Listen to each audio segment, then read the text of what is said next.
Burundi.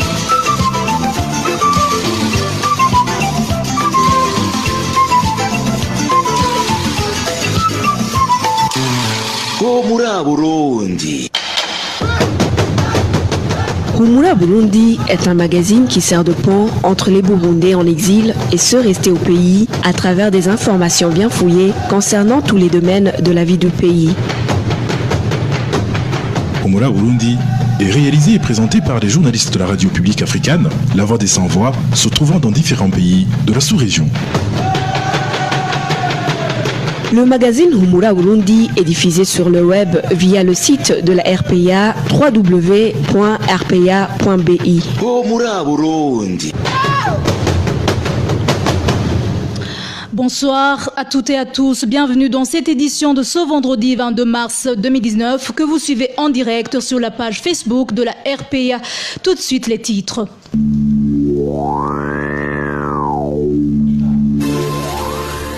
Le marché de Kinyinya en commune Mutimbuzi parti en fumée la nuit de ce jeudi. Plus de 300 commerçants ont perdu toutes leurs marchandises. 22 mars 2019, journée mondiale de l'eau.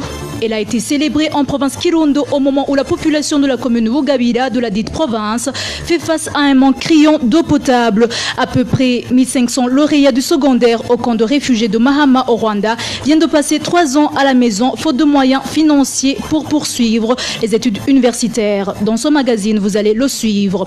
À la présentation, Nadège Lakodze, côté technique, ingénieur Égide Mwemero.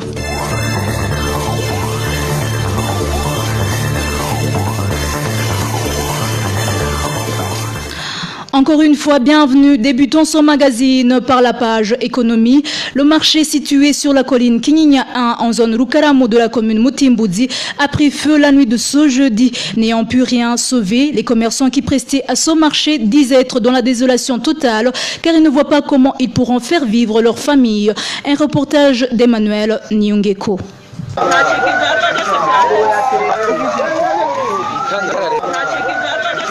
Les réparateurs des radios et des vélos, des commerçants des vivres et d'autres articles sont les premières victimes de l'incendie qui a ravagé des kiosques en bois et les marchandises. Cet incendie est survenu vers 1h du matin ce jeudi sur la colline Kinyinya en zone Rukaramo de la commune Mutimbuzi. Un des commerçants qui prestait dans ce marché explique qu'ils viennent d'enregistrer une perte énorme.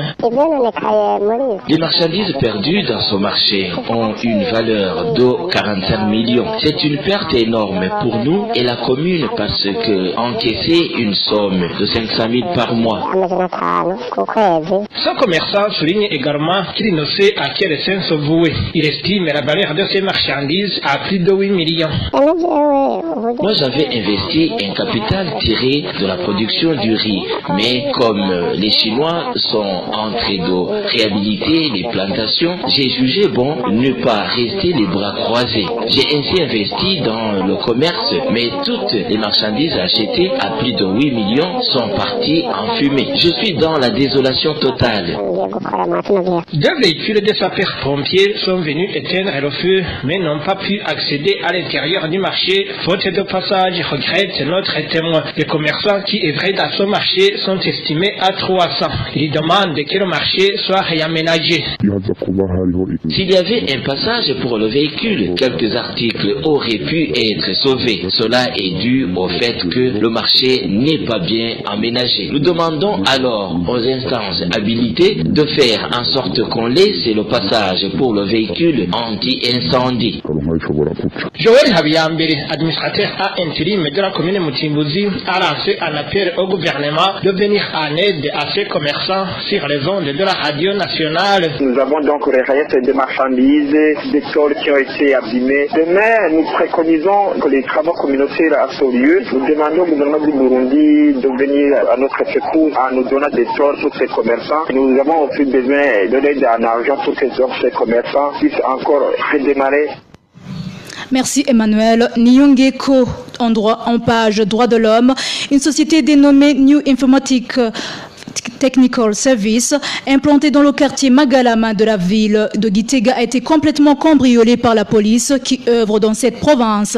L'opération s'est déroulée la nuit de mardi et la matinée de ce mercredi. Les employés de cette société sont en fuite suite aux intimidations qu'ils subissent.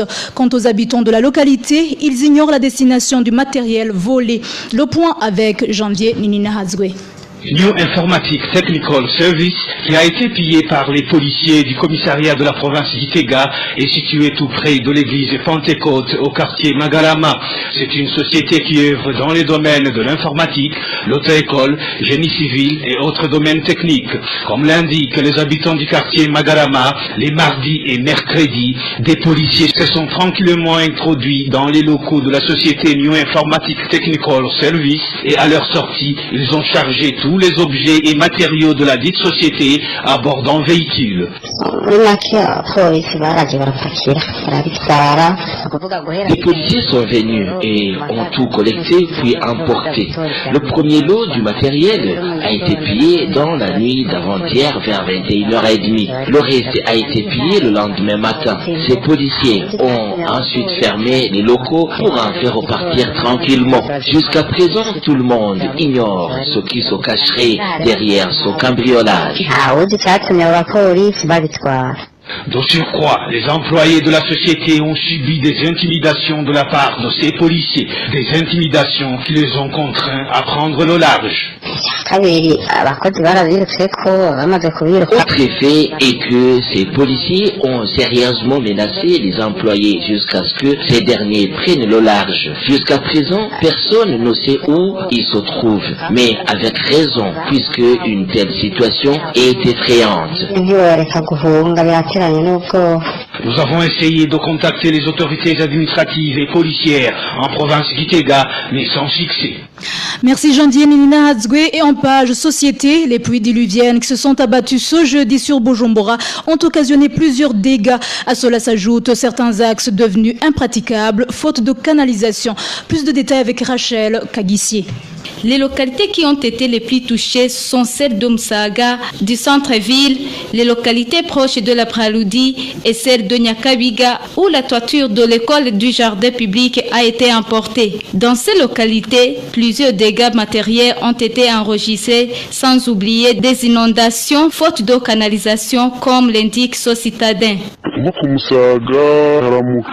À Moussaga, plus précisément à Gitaramuka, au 3e, 2e et 1er avenue, les maisons ont été emportées. Au centre-ville, on navigue presque dans un lac et toutes les routes comme celles situées tout près de la poste et le palais des arts sont impraticables. Tout près de la brasserie, le portage au dos était obligatoire pour traverser. Ces pluies n'ont pas épargné les réflexions récemment faites dans les différents axes de la capitale. Elles ont emporté tous les bétons posés pour boucher les nids de poules. Au lieu de mettre le goudron, ils ont mis du béton. La pluie a tout emporté et les nids de poules sont encore là. Ces pluies se sont abattues dans d'autres localités de l'intérieur du pays, comme Moaro, où plusieurs dégâts ont été également enregistrés. Je vous le disais dans les titres, célébration de la journée de l'eau. Ce vendredi, différentes autorités du ministère de l'Environnement se sont joints à la population de Kirundo dans les activités de déracinement de la jacinthe d'eau et d'autres arbres qui absorbent beaucoup d'eau sur le lac Gweru en commune Busoni de la province Kirundo. Deogud Grurema, le ministre en charge de l'environnement, explique qu'il a choisi Kirundo pour témoigner son soutien à la population de cette province en cette période de disette occasionnée entre autres par la sécheresse. Suivez. Certains partenaires viennent seulement pour mettre comme faire une alarme à la population qu'il y a la sécheresse sans proposer des solutions durables. Et je pense que c'est une activité louable que nous allons mettre en priorité.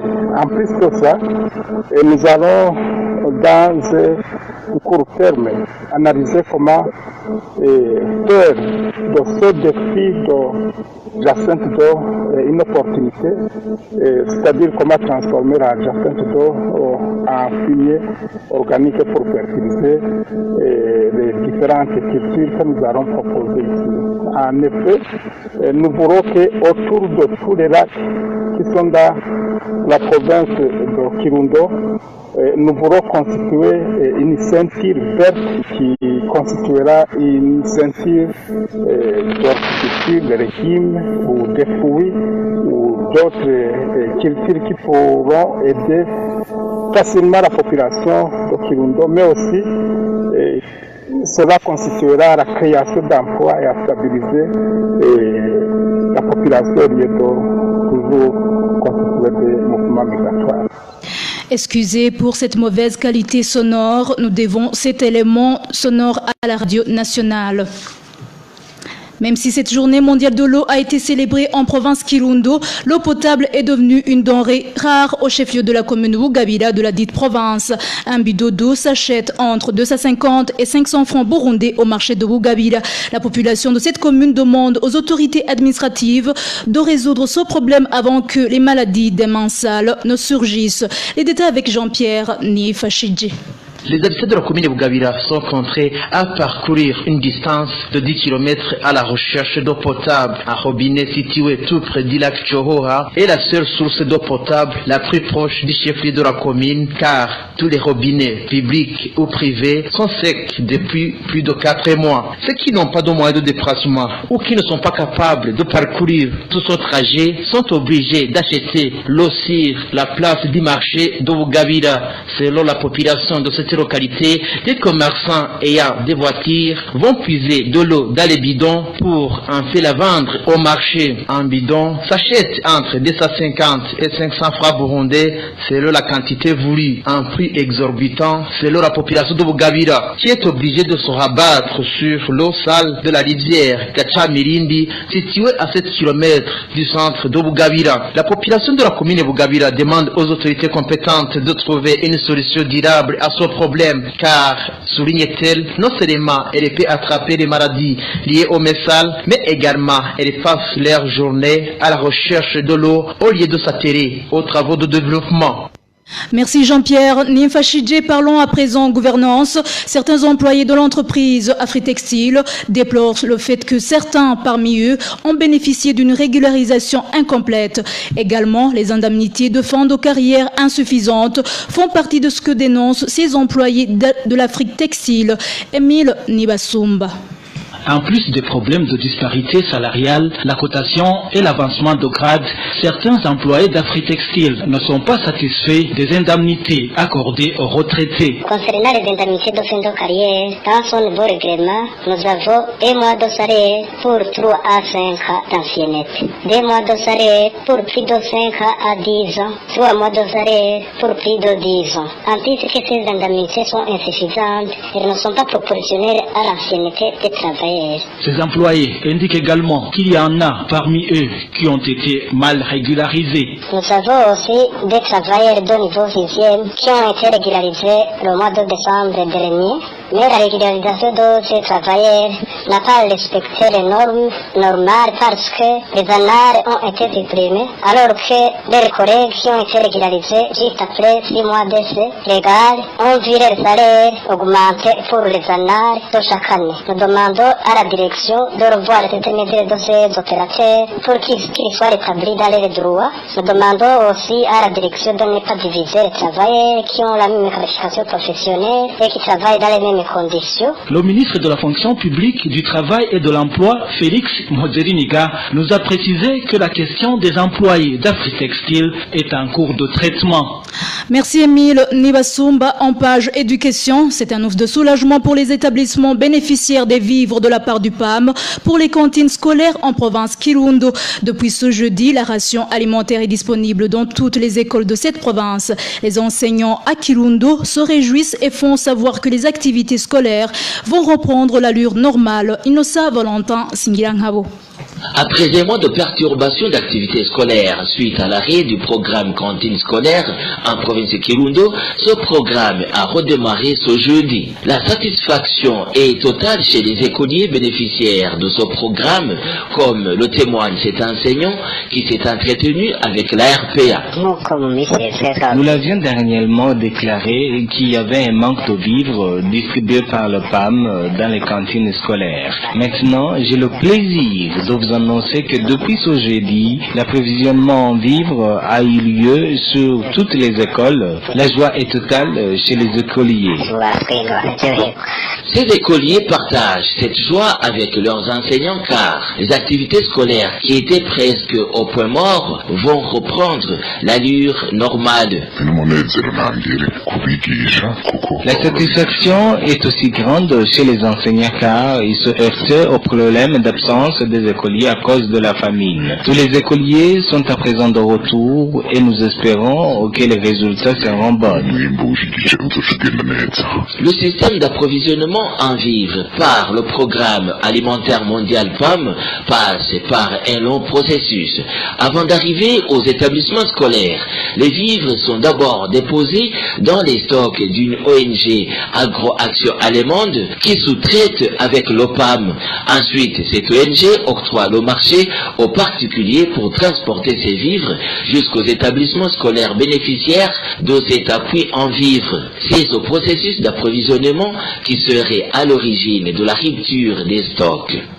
Merci Nossa Valentin Singirangabo. Et en page sport, ce samedi, l'équipe nationale de football du Burundi croise le fer avec l'équipe gabonaise à Bujumbura. Le résultat de ce match décidera le pays qui participera à la Coupe d'Afrique des Nations édition 2019. Dans une conférence de presse de ce vendredi matin, l'entraîneur des Inhamba, Olivier Nyungeko, s'attend à un bon résultat. Suivi. L'équipe, je dirais, est prête pour affronter ce match vraiment que je dirais qui est un match très important pour le pays, très important pour tout le peuple burundais, pour vous, pour nous. Et il faut vraiment y aller ensemble. On peut avoir un bon résultat ici chez nous. Tous les joueurs sont vraiment prêts pour affronter le match contre le Gabon. Alors, je ferai un appel pour tous les Burundais qui vivent ici chez nous ou bien ailleurs, de soutenir moralement ou bien physiquement sur le terrain. Et il faut soutenir nos jeunes joueurs. Ils sont capables de faire des résultats, même plus que Gabon. Gabon, c'est une équipe qu'on a déjà joué, qu'on a vu chez eux. On a fait match nul. Mais les matchs, c'est vrai que ça ne se ressemble pas. Mais quand tu as déjà affronté quelqu'un à l'aller, au retour quand même, tu as vu des failles. C'est ça qu'il faut corriger ici pour pouvoir pas égaliser, même remporter, car on joue ici chez nous. Les Inhamba du Burundi n'ont besoin que d'un match nul pour décrocher leur billet pour la CAN 2019 qui se déroulera en Égypte à partir du 15 juin prochain. En page réfugiés, à peu près 1500 élèves finalistes des écoles secondaires du camp de réfugiés de Mahama au Rwanda viennent de passer 3 ans à la maison faute de moyens pouvant leur permettre de poursuivre leurs études universitaires. Leurs parents demandent à toute âme charitable de leur venir en aide pour mieux préparer l'avenir de ces enfants. Les détails avec Sandrine Mourikié.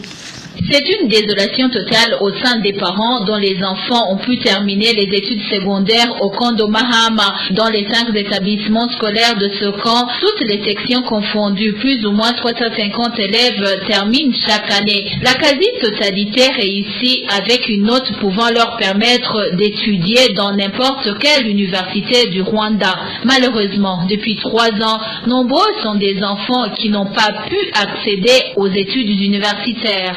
La bourse leur fait défaut.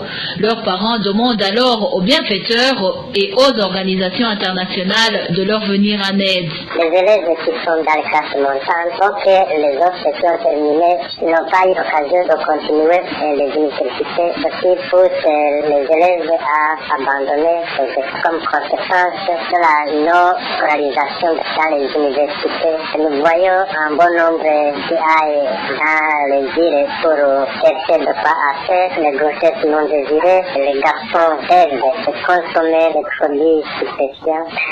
Premièrement, aux ONG, HCR, l'État rwandais, et les Burundais qui habitent à l'étranger comme dans les pays européens ou dans les États-Unis ou ailleurs, de faire tout ce qui aide pour que nos élèves puissent continuer à les universités. Il est à signaler que pour l'année scolaire 2018, un des élèves réfugiés du camp de Mahama a réussi avec une note de 100%. Une dizaine d'autres élèves de ce camp de Mahama ont obtenu plus de 75% à l'examen national. Merci Sandrine. Murikiye est en République unie de la Tanzanie. Le responsable chargé des questions des réfugiés en province Kigoma met en garde les Burundais réfugiés au camp de Mtendeli qui tenteraient de sortir du camp pour aller chercher refuge au Kenya. Dans une réunion tenue ce jeudi, il leur a signifié que tout réfugié qui sera surpris dans une telle infraction sera puni sans toutefois considérer son statut de réfugié. Vicky Chris Ninheretse. Certains des réfugiés du camp de Mutendeli qui ont pris part dans cette réunion indiquent que le responsable chargé des questions des réfugiés dans la province de Kigoma a intimidé les réfugiés de ce camp, surtout ceux qui tentent de quitter le camp pour se rendre clandestinement au Kenya. Il a indiqué les réfugiés qui sortent du camp pour aller au Kenya discrètement font trois graves fautes. La première est de sortir du pays sans permission et là, ça donne une mauvaise image à la Tanzanie, le pays qui les a donné asile. La deuxième est que ces réfugiés peuvent salir les bonnes relations qui sont entre la Tanzanie et le Kenya. Et la troisième, c'est passer les frontières dans notre pays sans papier, ce qui est qualifié comme une infraction grave. C'était juste pour nous mettre en garde et pour nous dire qu'une personne qui sera attrapée dans ces infractions sera punie sans considération du statut de réfugié. Ces réfugiés font savoir qu'ils attendaient plutôt de cette autorité tanzanienne des propos qui les tranquillisent par rapport à leurs mauvaises conditions de vie. On avait attendu de cette autorité un discours de tranquillité. On pensait qu'elle va nous dire les solutions aux problèmes qui poussent les réfugiés à fuir le camp. Au lieu de nous tranquilliser, elle nous a intimidés. Cette autorité tanzanienne en charge des questions des réfugiés en province de Kigoma était attendue au camp d'Onduta ce jeudi. Une visite qui n'a pas pourtant eu lieu suite à des fortes pluies qui n'ont pas favorisé son déplacement. Merci Vicky Chris Ninheretse. Et voilà, c'est la fin du journal. Merci à tous de nous avoir suivis. Merci à toute l'équipe rédactionnelle, sans oublier ingénieur Egide Ngemelo pour sa bonne collaboration technique. À la présentation, vous étiez avec Nadège Irakodze. Une très bonne soirée chez vous.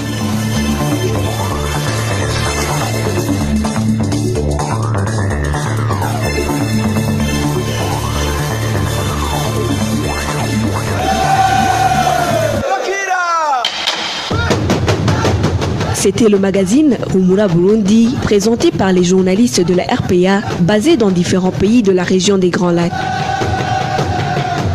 Un magazine campant pour relier les Burundais en exil, et ce toujours au pays, à travers une information de qualité.